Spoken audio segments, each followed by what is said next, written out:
Hey everyone, my name is Sarah and today I'm going to show you a few easy DIY leather projects. These are no-sew and require no prior knowledge on how to do any kind of leather crafting.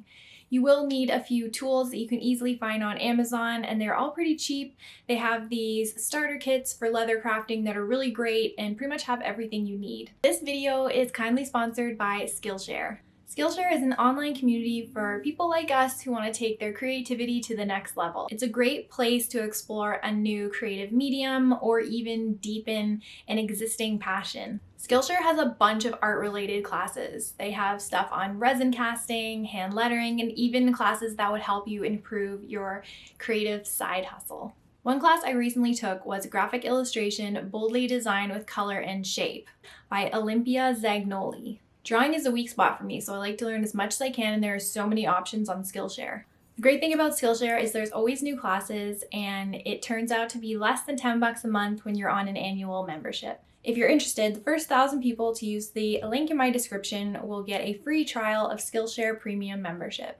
So I have 3 projects to show you, and I'm going to start from the easiest to the most difficult, but the most difficult isn't that difficult, so don't worry. The first is this really simple fob keychain that you can customize if you want. You could use leather stamps to customize this or paint on it. It's really simple, really minimal. The second are these catchalls. You may have seen these all over Pinterest. You can just put them on your desk and you could like fill this with paper clips or I don't know, bottles of ink maybe. The last item is my favorite, and it is this pencil case. It could also be like a makeup case where you could keep your brushes or whatever.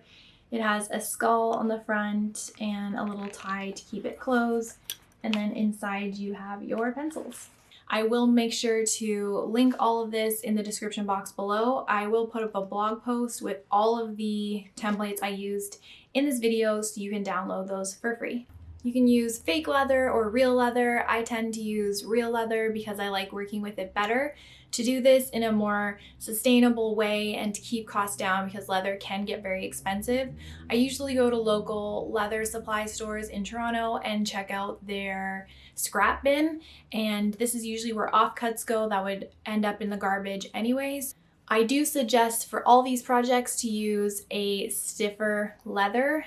This is a veg tan leather and it is very rigid, so it tends to hold up like in this container. It just like holds itself up really well. And I also used that stiffer leather for this fob keychain. Both of these are ideal. However, I didn't have a lot of this left, so for my other catch-all and the pencil case, I have used a much softer leather, which I don't love, but it still works, still gets the job done, and it is kind of a personal preference. Okay, so this is what you're going to need for your project. You'll need a piece of leather big enough for the pattern that you're going to print out from my blog, and then you're going to need some rivets. I love these rivets. I use them in all the projects. They're smaller, and you'll also need a keychain ring. You can probably grab one off an old keychain or buy them on Amazon. These patterns are for the catchalls. Again, I'm using my same favorite rivets, and you'll want a piece of leather that's big enough for the square and the rectangle on these. For this catchall, I used a larger rivet because there were 3 layers of leather. So that basically means the post is a little bit longer than the other rivet I showed you. And for the last project, I'm going to be using the same rivets as I showed you in the other 2. But I'm also using this skull rivet I found on Amazon to hold the pencil case closed because the jaw kind of sticks out so the hair tie fits underneath it. But you don't have to use this. You can use a button snap or a button stud. Those are a little bit easier to find if you have a local sewing supply store. But overall, you will need a rotary cutter or an X-Acto knife or a scissor, something to cut the leather from the pattern. And then you'll also need something to create the holes in the leather for all of your rivets and hardware. I use this punching tool. You can find this stuff on Amazon. I'll link it below, but you can also use an X-Acto knife again. To get started, you're going to need to cut out your pattern pieces. So you can do this with a rotary cutter or a scissor by tracing your pattern onto the leather and then cutting it out. All the patterns are pretty much square or rectangular. The pencil case does have rounded edges, but you could just turn that into a straight edge and it would be a lot easier for cutting. Otherwise, you can use your Cricut, and I will have the SVG files for download so you can use that.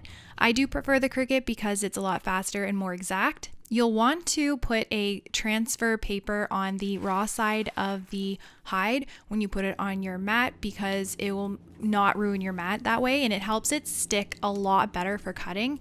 If you don't have that and you're in a bind, you can put the leather face down so the good side is facing the sticky part of the mat. That way it won't ruin your mat, but I do find that it makes more mistakes when cutting when I do it this way. You'll also want to put down some Scotch tape around the edges. I find the Cricut does tend to roll up the edges, especially when you don't have the sticky paper underneath the hide. So just make sure to tape off all your edges and that'll keep it flat. You'll want to use the genuine leather setting if you're using genuine leather. And then I always use more pressure. I don't know if it's necessary, but I just do. But something to note when you are using the more pressure setting is that it can kind of mess up your mat again because the pressure is so deep that it actually almost cuts into the mat, and you can see that right here. There is kind of like a fold or a seam there, but the mat is still totally usable, so I don't mind. So these are all the pieces ready to go. Ignore the one on the far left. I decided to switch that out for the pencil case. And we're going to get right into the keychain. I have a few different key rings that I can use. I'm going to use this largest size. Again, I got these off Amazon. And I just fold the long strip over so that the bottom, like the pointy edges match up at the bottom. You want to make sure that you have this exact because when you put in the rivet, there's no going back. So just make sure to match that up, and you can kind of just fold the top a little bit too so it stays put. And when you're punching the rivets, you want to put something underneath because you will damage whatever surface you're doing this on. So I usually put a cutting board and a large book or pad of paper. They do sell rubber blocks that you can use specifically for this. So I'm just using the puncher to create a hole through both of the layers of the leather. And then I'm using those small rivets to basically close this shut so the keyring stays in place. So there are two parts to the rivet. There's the bottom with the longer post, and you use that to thread through the holes. And then you have the top that you can just snap right on top of the bottom. After you have these snapped together, they are a little loose, so you do need to use a way to kind of hammer it in so it's more secure. So I have this, and it comes from the Amazon set of all the leather tools, and I use this to basically hammer it in place without damaging the top of the rivet, because if you just use the mallet straight on, you will dent the metal. Okay, so the next project is the Catchalls. The first one I'm doing is using kind of like a triangular shape to close up the box. So you just want to pull in those corners together, and then you can mark where you want the holes because you want to make sure that when you punch the hole, there's another layer underneath.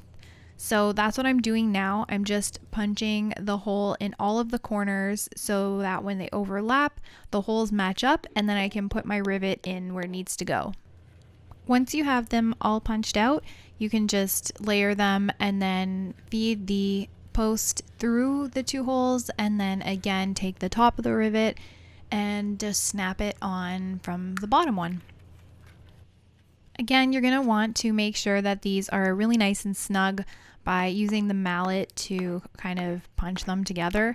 And it's a little bit tricky with this item because it doesn't lay totally flat, so you just have to be mindful that it needs to be flat. Otherwise, when you're using the mallet, it could be crooked and then it will just fall apart. So I made a mistake by making the insides a little bit too large, and then the outside flaps didn't fit around the inside flaps. So I had to do it backwards and do the inside flaps last, which was not a big deal because you could just feed them through those open holes. So that's what I'm doing there, and it's basically the same process that I showed you before, where I mark where the holes should be, I punch the holes, I feed the rivets through, and then I use the mallet to secure the rivets.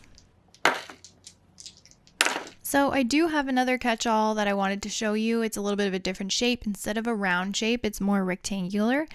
So this one is basically the same process. It's just the flaps are going to all fold over top of each other. To mark the holes, I first marked the top one, and then I put it together and took a sharp object to go through the top hole and make a dent on the layer beneath it. And then I made a hole on that second leather layer, and then did the same thing for the last layer. You can use an X-Acto knife or whatever to mark just a spot that you'll see when you open it up, that there's just like a little cut or a little dent, and then you can punch your last hole where that mark is. This one is a bit thicker than the other catch-all, so I did use a different rivet. I have larger rivets that have a longer post, and again, I got this from just a kit from Amazon where I got a whole bunch of different finishes of metal rivets. So this one's really great for 3 layers. I don't like this one though when I only have 2 layers because it's too long, so then it's a little bit too loose. But again, it's the same thing. You snap the top on and then you use your mallet to make sure it's nice and secure. So of course you'll want to do the same thing for the other side. One extra step I did that's totally optional is using leather glue. I used it just on the ends because they were peeling up just a little bit and I wanted them to just be really flush and snug against the other layers of leather. And all you have to do is put a little bit of glue on, and then you can use a binder clip to keep it secure while it dries. I ended up using this container for my washi tape. It's the perfect size and gives it a little bit of sophistication. This is our last project. It is the pencil case. It has a shorter top flap and then the larger flap is on the bottom. And then you just fold in the right and left side, and then you fold up the bottom flap, and you're going to want to put rivets at the top and bottom points. So to do that, I'm using my sharp tool to mark some points. I am going to put a piece of leather in between the top and bottom layers so that I don't accidentally create a hole on the bottom layer. This leather is really soft, so it's easy to go a little too far. And then I'm using my punch tool to make the actual hole where I left the mark. And I'm doing this in both spots that I had marked. Now when I fold the left-hand side flap over and then the bottom flap over, they should both meet, and I'm just using, again, the smaller rivet because I'm just using 2 layers of leather to put those together. I only did the top part because I wanted to make sure those matched before I put the hole on the bottom. So I'm just doing the same process again, putting a piece of leather in between to protect the bottom and then punching a hole through. This time I had to be extra careful because I did have to punch the hole while the leather was underneath, so I just kept checking with my finger to see how far it went. And then I put in my last rivet for that side, and I repeated the whole process on the other side the same way. And to finish it off, I did use my mallet to just secure those again. I was going to use the little plate to go underneath, but it was kind of a weird angle and it wouldn't lie flat, so I just did it right on top of the leather fabric.